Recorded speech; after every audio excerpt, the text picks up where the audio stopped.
Welcome to lesson number 4 in Module 3, Business Angels. Introducing you to business angels and what they are.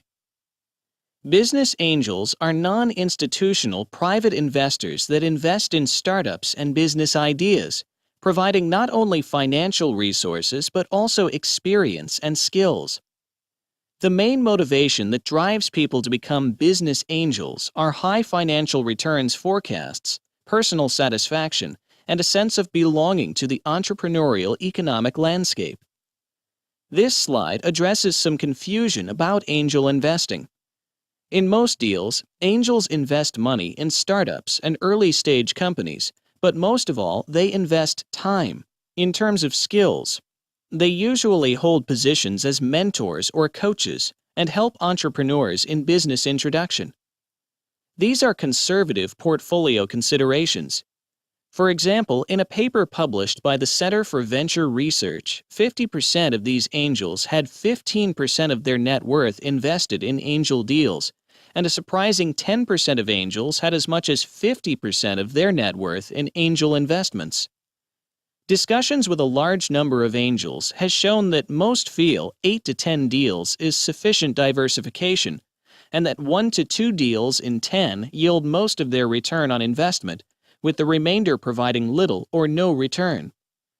The statistics available on high-tech versus low or no-tech are interesting.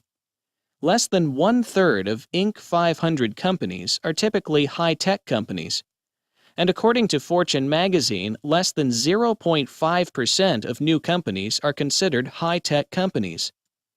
This is an outline of the steps of a typical investing process. Pre-screening of business ideas. Screening and selection of a few ideas.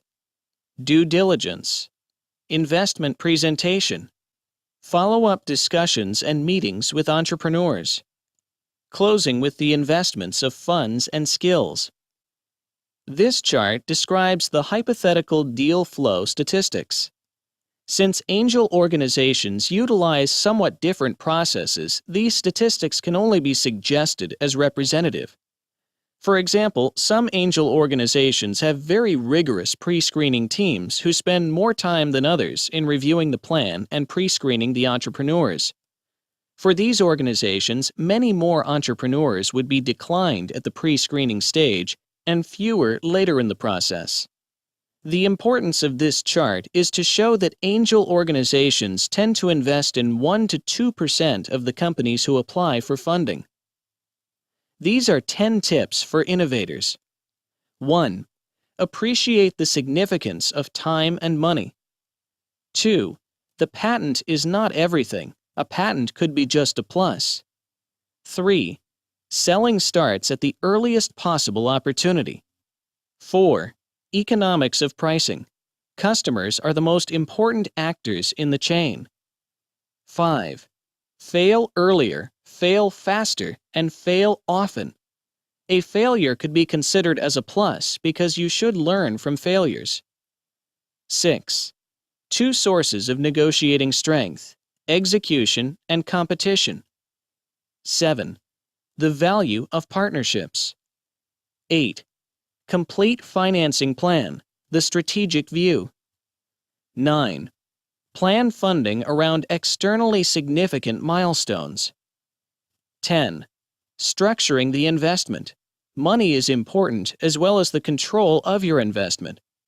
Here, a list of business angels is proposed. But there are also important networks of business angels such as EBAN and BAE that you can find at their website, here shown. After this lesson, you should now be able to understand why angels are making a difference, also in terms of mentoring and coaching skills. Moreover, you should be able to identify an investing process, consider the statistics proposed, as well as join a business angels or a business angels network, following the 10 tips for innovators.